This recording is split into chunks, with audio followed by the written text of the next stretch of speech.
সম্ভাবনা কম, ওয়াই? কারণ সে তোমার ছেলের মতো মেধাবী।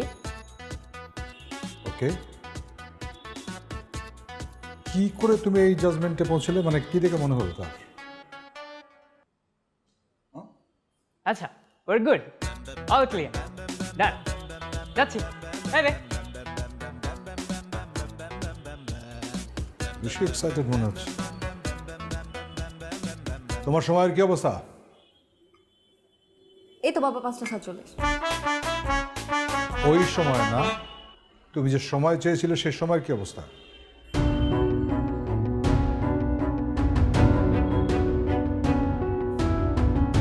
Don't take time.